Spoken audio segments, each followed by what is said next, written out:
Hi guys. I'm just waiting for people to join.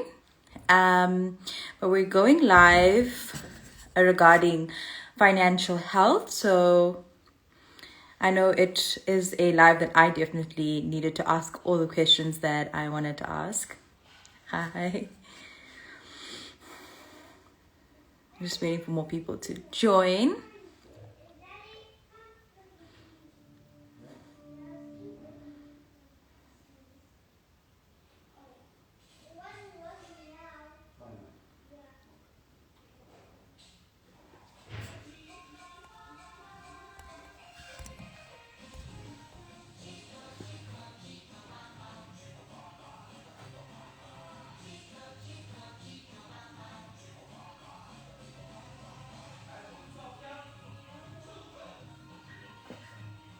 Hi guys.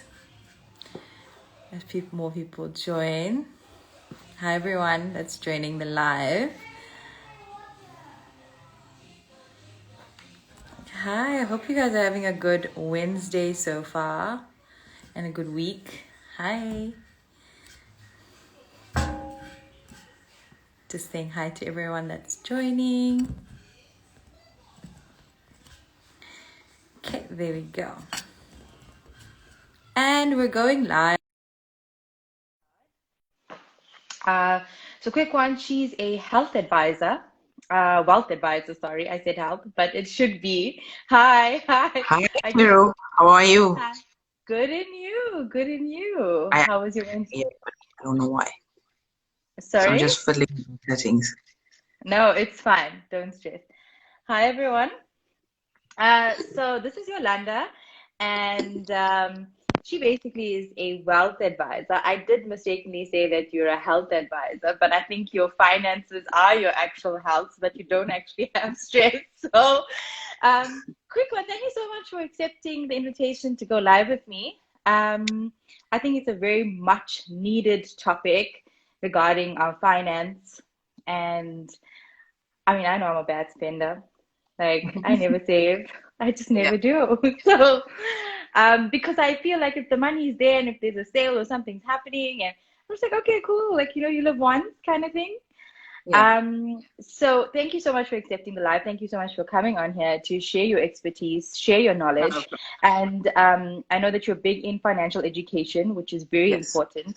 And I think we live to make money and to spend money and then to create debt, right? But then we don't actually think about the long-term picture. And I think when people say save, it's like, oh yeah, but then you're going to be a Scrooge, right? So you're here to educate us all on what it means to be financially healthy. And guys, I do know I had a few questions, and I'm going to share a few of them. But please, if you have any questions, please pop them onto this live to ask whatever financial questions you need to ask. And trust me when I say to you, no, there's no dumb questions, there's no silly questions, just send them through. And if you don't want to send them through there, you can pop it in a private kind of message. I think with a question mark there, you can pop it to me. So if you don't want to ask it with your name on it. Okay, cool. So, Yolanda, firstly, tell us a little bit about yourself. Well, I run a wealth management firm here in Durban, and we help people basically set up their finances. I'm married. I have 3 kids, and yeah, it's just very busy, lots to do, and try my best on the financial literacy side. And that's where most of my focus is on to help women in particular understand finances from a South African's perspective with our society, our laws, and what we need to know to succeed in South Africa financially. Okay, cool. So first you mentioned you help females. Is there a reason why you focus mainly on females? Yeah, actually, I did some academic research a couple of years ago, and from that research, I found that there's a gap with women. And my research was in line with international findings as well, where there are more female-headed households, more specifically in South Africa as well. We have a very high Okay. number of that female-headed households, child-headed households, and women need to know about money, and they just don't know, especially with women not being as educated as men, especially in the lower income. There is a gap there with education, and that's where my focus was. That's what I found with the research, and I chose to act on that research and not it be just a static paper, but try and implement that in my work and try and make a difference for women in the country. Oh, that's so amazing. Oh, I love that. So, look, if you're a man or your boy watching this, please stay on this live because trust me, financial advice is financial advice. Like you mentioned, you did find that with your research, which is interesting, right? Because you found that mostly it was female-headed households. So, Yeah. finance, that means the financial education part was almost a must, and you found that that was where it was lacking. Mhm. So tell me about how long you've been in the industry of finance. I think I've been in the industry as long as everybody else. Everybody else is in the industry, they just don't know it yet. Okay, but I like to see myself as being in the industry from when I started working and earning my own money. And I officially and tightened things up is when I became a financial advisor in 2017. And that's Okay. where I started formally understanding South African investment solutions and things like that. Prior to that, I was a big investor in gold. My first salary, I bought gold, Okay. and I still have some of those pieces with me today. And I'm a property investor as well. So Okay. I've been around money and finances for a while. Just only recently followed through the licensing procedures in South Africa to help on a more official scale. Okay, cool. So, with obviously being catering to mostly women, what would you say is the major, like some of the common mistakes that we make in our finances? Okay, I think from what I find, women tend to depend on men a lot. Even um, educated women, you have a degree, you have your master's, you have your doctorate, you still depend on a man. And that's okay. I guess if you're married, you do things together. But I find with a lot of folks where they don't make a move uh, without consulting first. And in some cases, you need to make that move without anybody knowing, you need to secure yourself. And I Mm, feel a lot of women depend on men, either their partners, um, fathers, brothers for guidance and won't make a move without it. And I think women that are in that position are a bit on the back foot. You need to know how things apply to you. I mean, your body is different, your mindset is different. Statistically, you outlive men. You need to plan differently. And for far too long, women have been playing by the financial playbook of men. It shouldn't be that way. And if you look at the industry as well, men dominate. Very rarely will you find a female financial advisor. I mean, there's a yeah. lot more out there, but it's still an industry dominated by men. Why do you think that's so? Why do you think it's mostly female driven, male driven, sorry, and I females think like are it's scared to I get think into it's it? more the culture, like how things were before, where women were not seen as equal to men, and now we're in the workplace a bit more. We're taking a greater role at home. Like I said, more female-led households. Many women are choosing not to marry and having kids independent that way, and that's cool also. And I think it's just from the past. A lot of it is culture as well, where Okay. the man dominates, the man makes the decisions, and I think a lot of women are breaking away from that, and that's good in that sense, where you have some independence. You have to take care of yourself, prioritize yourself, your retirement, your health, because we're different. Not to say we're better, but we're different, and we need to plan differently. So you did say we're different. So let's talk about that because I know the first thing we want to do as women, if we're not married or if we are, we have male friends that have made great investments and have a good financial standing in their personal capacity, we would veer towards asking them for advice, right? Now you're here, so we can ask someone like me for advice. But in that sense, why would you say that it's we different? So therefore, our choices financially would need to be different. What is the Okay. differentiating path there? Okay, if you look at the traditional life cycle for women, right? You go through school, or for modern women, you go through school, you go to tertiary, you travel a little bit, you explore your career, try and climb the career, eventually get married, have a couple of kids. Then when you have those kids, everything changes, the body changes, your health changes. statistically we outlive men. So our retirement planning has to be different. And you'll see with even with insurance premiums, the men's premiums are higher than a woman's. Okay, because one, they don't live as long as women statistically. I mean, they don't live as long as women, and we got to plan for a longer retirement as well. And also our needs.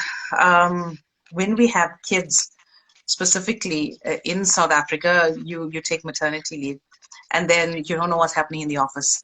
Then there's another threat that comes into the office, and we don't have that stability. And you'll see in a lot of Western countries, in the UK, New Zealand, especially, women are breastfeeding in Parliament, and they've progressed to that level, which is great. Where we don't have that kind of thing here.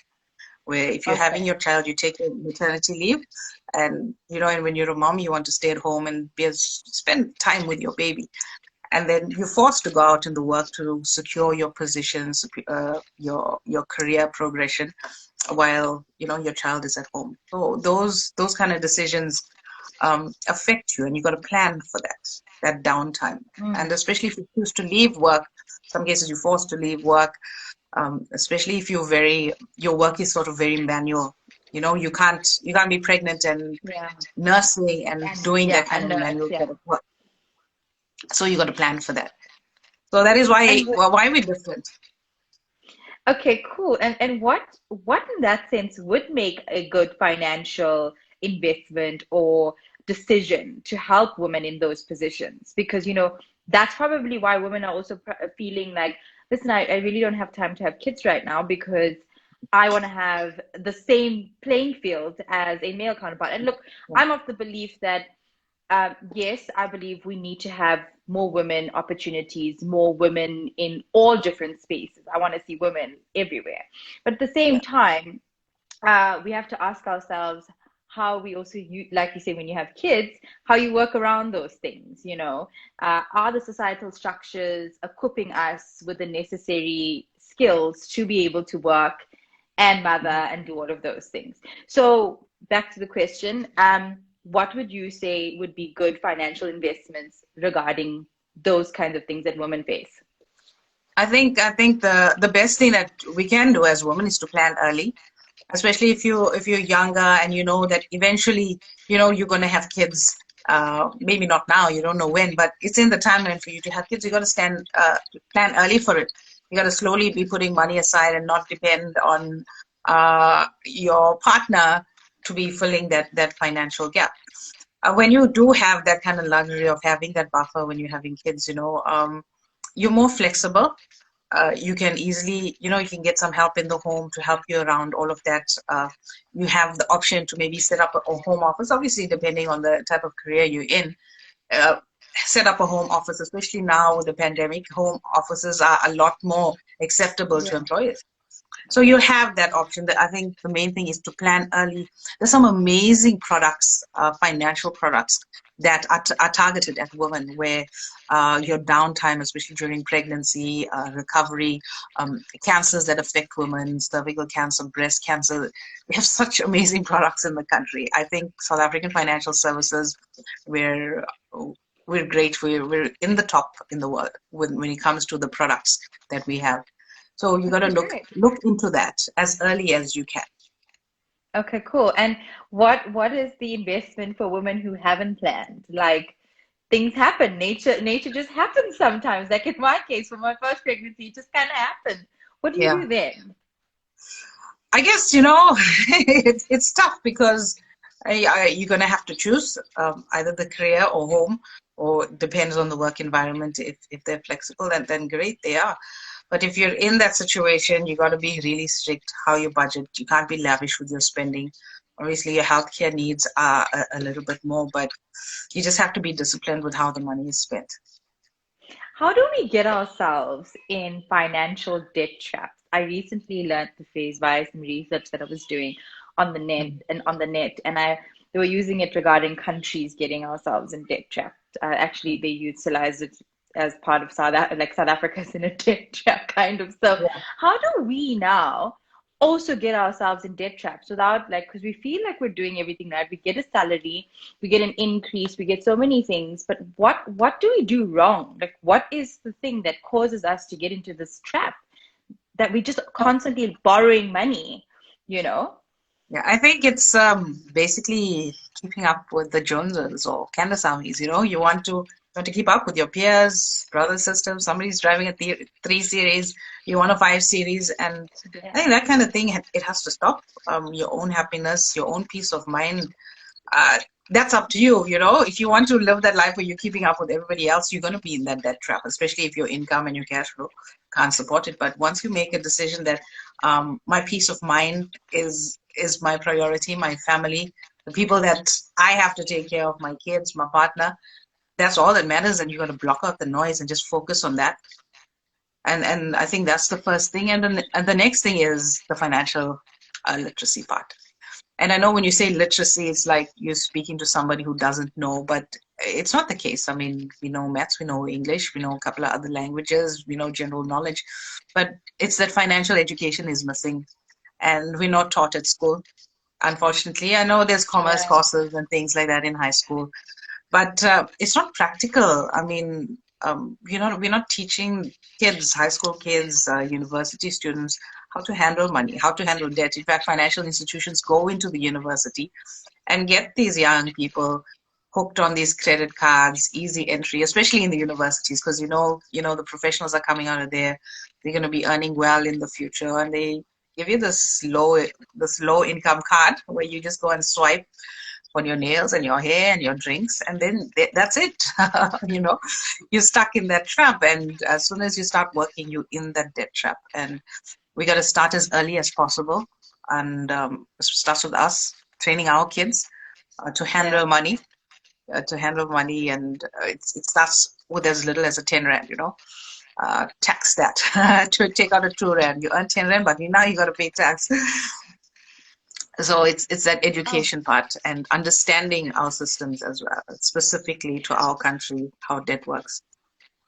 and explain to me, you mentioned something about like, you go get your hair done, you get your nails done, like you want to treat yourself, right? You're earning money, that's what you want to be because you have access. The easier access you have to money, I find that the easier it is to become in debt. That's what I found over the time. Yeah, Like. I think it's the mindset, because I mean we look only at the premium that we have to pay at the end of each month, but we're not looking at that bigger picture. You know, Yeah. would I rather buy that iPhone at 500 rand a month, or would I rather pay 15,000 or 20,000 cash and get it over and done with? And people are not looking at that big amount, and we're looking like, That's okay, right. I can afford a 500 rand, but in the long term, you really can't afford that 500 rand. And what I tend to do is I have something called a sinking fund, right? Like Christmas is coming. It's on the 25th of December every single year. It's not a surprise. We don't find out on the 24th that it's Christmas. So I stack my money away. Yeah. From June to July, I have this 30 day account, and 500 bucks every month, 1,000 bucks, or whatever's according to the budget. I put it away, and that's my December spending money. So I'm not overspending. I've planned, because I know kids and they want to go out and whatever. I've planned for it. It's That's not a surprise. amazing. I love that idea. Absolutely love it. Like that's such a great tip to be able to. And the thing is, because what we do is, well, that's what I do. Like I did it 1 year where I was like, okay, cool. Listen, it's my partner's birthday, and I want to take him on a holiday. So I started saving like 4 or 5 months in advance, and it actually helped. It like Yeah, really contributed. But then, because it's a 30 day and like there was a sale and it took out money. So, it happens. But yeah, I like the idea of a 6 month thing, like, being consistent at it. yeah, Hi. So I like the idea of a consistent, like, like maybe do short-term goals. If you struggle to save, do hmm, a short-term thing. Like, you've got a birthday coming up 3 months before. It's not like a surprise, like it's your friend's birthday or whatever. So yeah. kind of putting money away for certain things and having that fund to utilize when you need it. So great work, battery low, more time. Okay, cool. So I love that. Are there any more like great tips like you could share that could help on I this? think I think once you start with those small time frames, right? Like now it's what is it? We're in September, and you start now, and you put 1,000 bucks away. You have that buffer for Christmas, and you feel comfortable, and you'll have that peace where you're not just spending at the store, and you just dreading December. In fact, I have a whole episode on this on the Wealth Nation podcast. You guys can go check it out on Okay, Spotify, cool. where we talk about this. You know, the various things that you can do to make Christmas more bearable, where you're not dreading January. So I think once you get that done and you do it for the first time, where you have that buffer for Christmas, you want to do that for everything else. So ideally, folks should have a slush fund, and not just spend that money until it comes to a certain level, but put it away and I mean, separate from all of your other investments and savings, but have that entertainment slush fund for birthdays and things like that.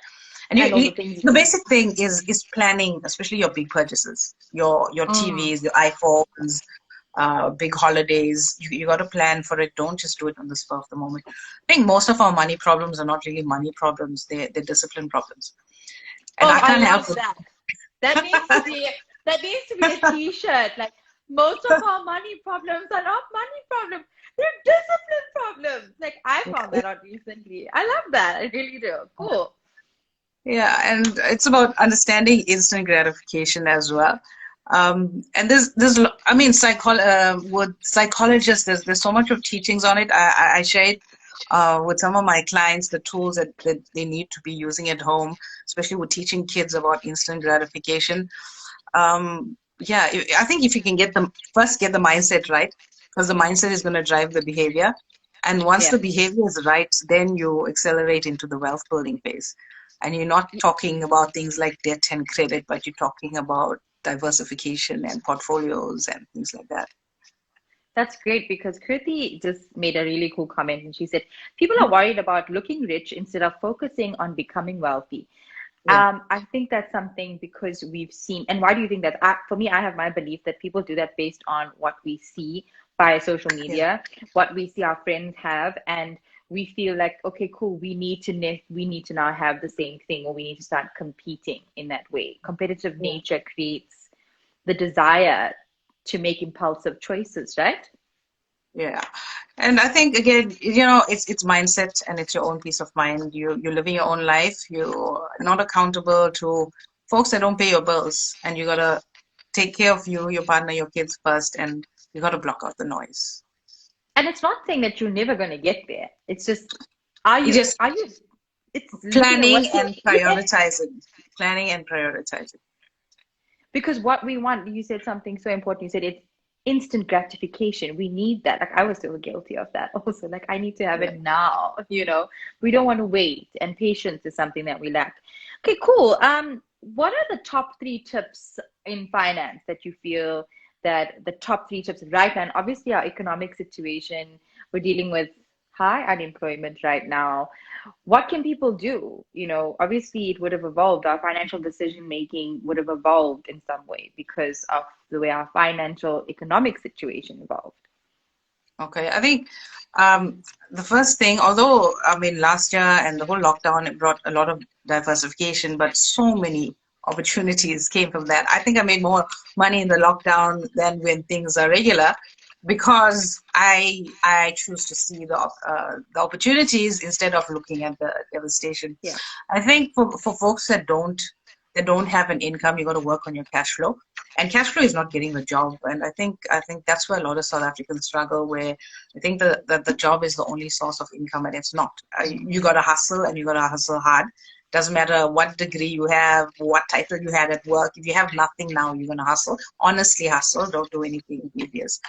But there's opportunities in e-commerce. In fact, I'm teaming up with a company in Hong Kong, and we're doing something later on this month, and we're going to be looking at e-commerce opportunities as well. Amazing. Yeah, and there's so many opportunities. I mean, it needs to be multiple income streams. E-commerce is just one because it's an easy entry point. The next thing is things like affiliate marketing. It's not big in South Africa yet, but I still make money from products sold in the United States by Americans, all because I understand the FBA system from Amazon. So people should look into that. If you know digital marketing, look into that. You're just marketing products, and you just get a commission from those kind of sales. So What do you that's mean? easy. Like, so you're So let's marketing a say product. Like Yeah. here in South Africa or like abroad? So Or... let's say this pen, right? This pen is from 9 to 5. It writes in invisible ink, and from the next couple of hours, it writes in what is this red ink. So I will go onto my YouTube channel, on my Instagram channel, and tell everybody how amazing this pen is. And I'll put a link in the bottom, and people from all over the world can click the link and buy the pen, and maybe I'll get 20 US cents from that. And obviously, it's volumes. You can get tons of money, and the bigger the product, the more money you get. And you're not buying anything, you're not selling anything. You're just So a few, marketing it.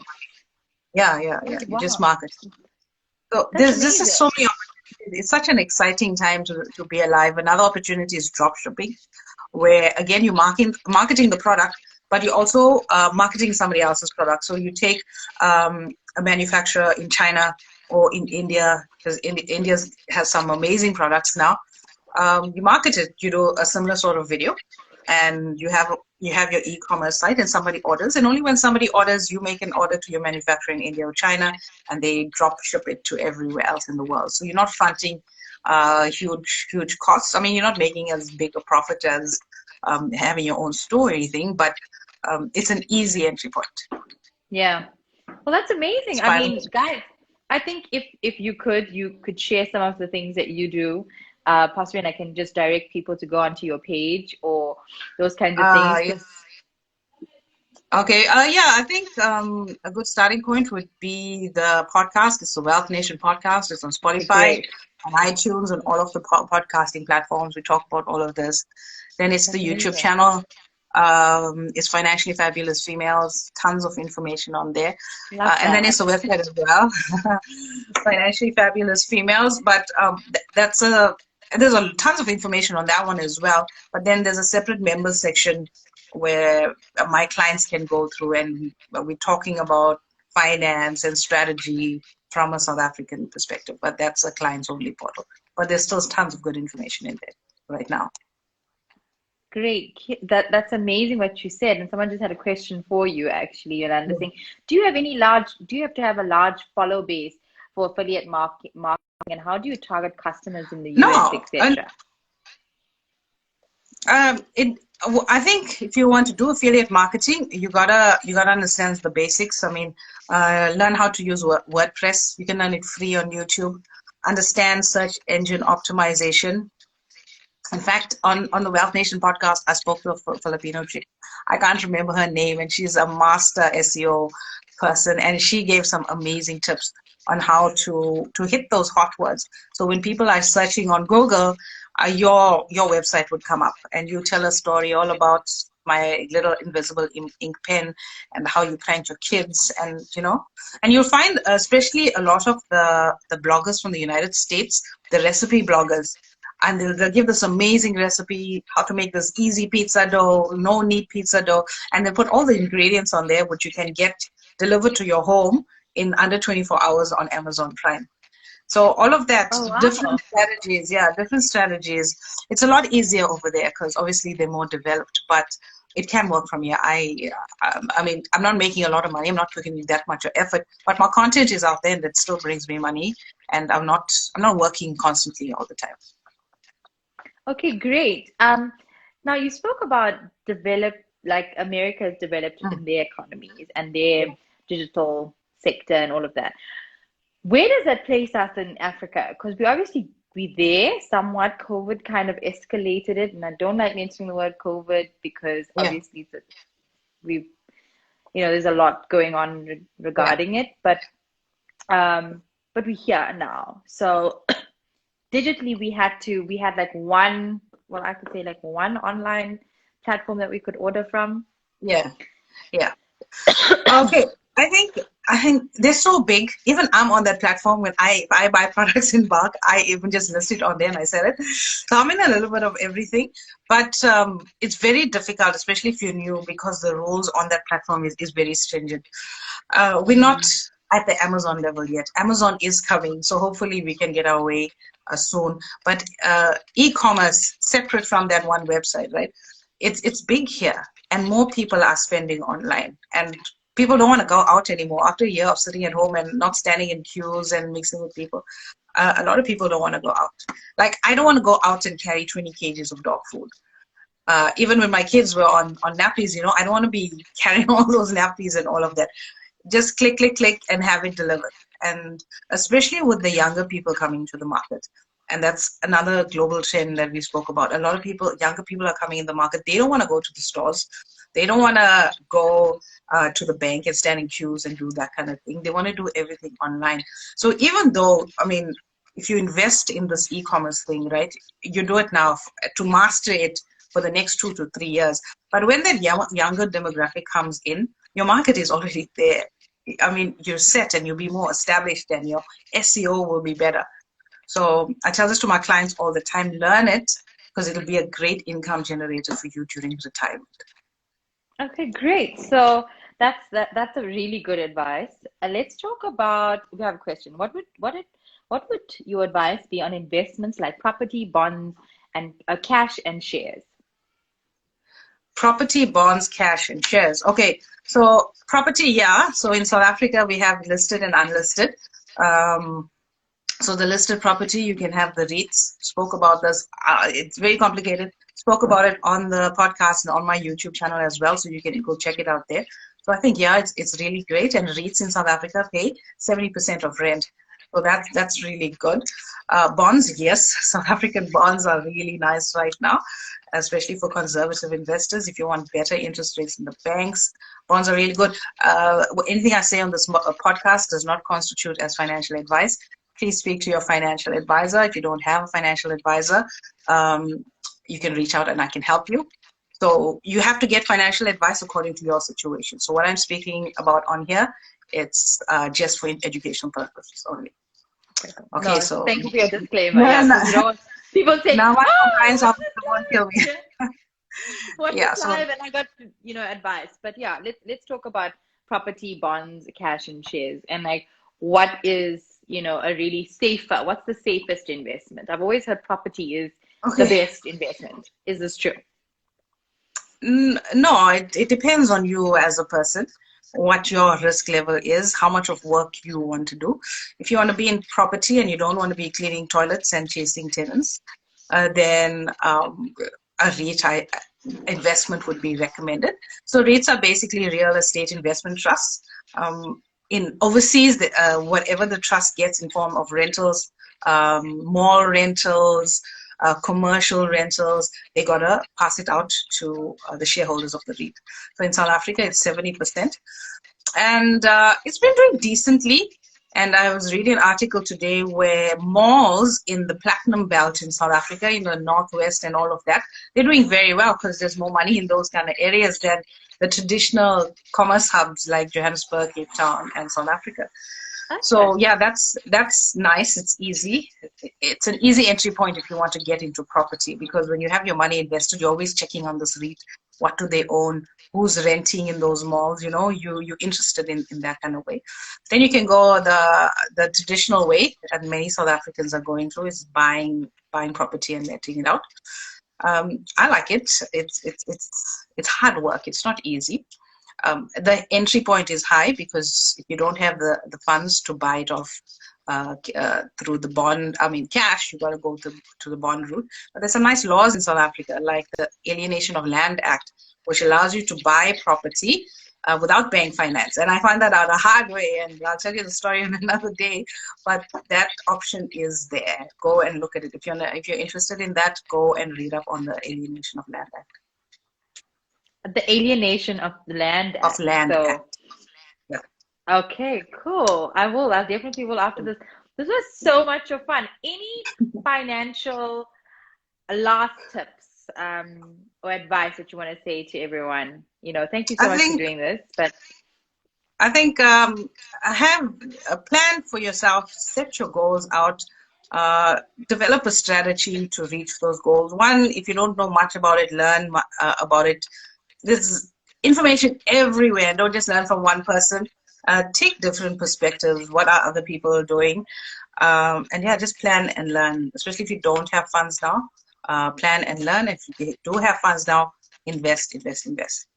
Okay, I have one more question, actually two more questions, one of my own. And I know, Pratna, I hope I'm saying your name right. You did send me this on my Instagram questions. So thank you for putting out here because I couldn't exit the live. I realized I screenshot it, but I couldn't exit to remember the question. But I remember you typing this to me. What are the thoughts on reckless lending, especially banks loaning to people unemployed? Can the ombudsman intervene? Um, yeah, remember the Ombud can only intervene when there's a complaint. So if somebody complains, the Ombud can. But remember, all the banks, when it comes to the lending portion of their business, they are all registered with the National Credit Act and they have to abide by that. So if anybody is lending without the proper criteria according to the Act, a complaint needs to be made to the authorities, whether it's a bank or anybody else. So if they're just lending, and then loan, what about loan sharks? Like, obviously that's a really touchy Yeah. one, but people are obviously I in don't know. desperate. Yeah, okay, okay. If you're desperate and if you're going that route, you got to take on everything that comes with that, and Mm, it's not very nice. Anybody that's lending money in the country needs to be with the registered with the NRC, and it doesn't. You don't have to have a financial license as well. Like if you want to borrow 100,000 from me, we agree on an interest rate. I can go and get. I can go be registered, and just for this one transaction, I can go and do that. But the loan shark, I mean, you know what comes with it, why you want to go that way. I mean, if things are that yeah. bad, there's other ways to leverage what you have. And I think that's where planning early comes into it and not just, jumping out of that plane with no parachute, nothing, and building something on the Mm. way down. You're going to go splat before you figure anything else out. Okay, and the last question that I have, because we can talk about this, definitely does need another live. So we definitely have to do another one. It seems like this is a very needed topic, and it feels like Mhm. there's so much because people are also like I was embarrassed before. Like, I'd be like, okay, because you want to seem like you're doing the right thing with your money, and you don't want to seem like, okay, cool, I'm adulting now, and like, what do I do? So maybe we need to do a bit more targeted, like the younger kids, those kinds of things, and better investors. So we'll talk after the live. But the one thing Okay. I want to ask, I did see a lot of advertisements and a lot of things coming up on my Instagram and um, advertising regarding cryptocurrency. Okay. And what what is the craze on this? And people are investing and all of those things. Okay. Is it a good All right. investment? So, Should we be? as a fit and proper financial advisor, I'm not allowed to advise on it. But cryptocurrency is just basic technology where currency is out of centralized control, out of the government. And a lot of scammers have hopped onto this because there's no regulation. I invest in cryptocurrency personally. It's not a big part of my portfolio. It is a small part, and you can't ignore it. Learn about it. Learn about it. You got to learn about it. Yeah, because it's quite detailed. So maybe we'll do another live on that, right? The last person is like, please, please, please take my question last, please. Yes. Yes. Okay, let's go. Is it better to buy property or invest in the markets where we can diversify with property, bonds, and shares? So Again, similarly. it's up to your level of risk and what you can afford. I mean, if you can stomach chasing tenants, and in South Africa, unfortunately, the laws are not on your side as a property owner. Uh, you have to do research, and I can't say one is better than the other because for me, I know which one is better for me, and my need or what's better for me is not necessarily what's better for you. But you got to do the research, learn about the goods of the industry, learn about the bads. There's tons of horror stories, but there's many success stories, either or paper assets or listed unlisted property. Yeah, so Okay. you have to understand your level of risk, how much of work you're willing to do, and how much of funds you have to chase this investment dream you have. So if it's a little less funds, obviously paper assets are a great way to get your feet wet before you jump into physical property. Okay, great. But thank you so much. Let's see. Okay. Sars is considering how best to tax crypto. And then we have Pretty saying BTC crash happened yesterday or today. Hope you all bought the dip. So, look, as I said, thank you so much. Really, this is really insightful. Guys, I will definitely be doing this again. Thank you for this. Loved it. Great, great, great. Awesome. Yolanda, thank you so much for your time. No Thank you so problem. much for coming No and problem. sharing your abundance of knowledge with everyone. And I feel like when I saw your page, when I came across it, I was just scrolling through my For You page and I saw it and I was just like, what is this? This is so interesting. So, I was just like, let me give you a follow. And then I Yeah. started going on and looking at your stuff and was like, wow, like we need this here. A friend of mine some time back had said that apparently, this is quite big in more developed countries where people are giving financial advice. But, the fact that you're creating a platform where you give this, and on your Spotify platform, you have a podcast, right? So, Yeah. guys, if you want to learn more about all the financial stuff that she was touching on, please, please, please go onto her Spotify handle. What is it called? You want to give people all your. Yeah. So the podcast is called the Wealth Nation Podcast. It's on Spotify and all of the other major podcasting platforms. Then we have the YouTube channel. It's Financially Fabulous Females.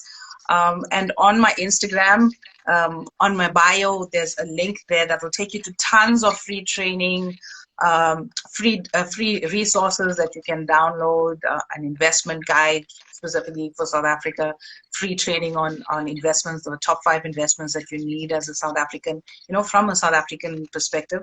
So tons of free information for you Oh, guys to wow. Great. Thank you. I'm definitely also going to have a look at it. But guys, know. hope you enjoyed it. Thank you so much, Yolanda. God bless. Take care, guys. Enjoy Okay, the rest of the week. Bye bye. bye. Take care.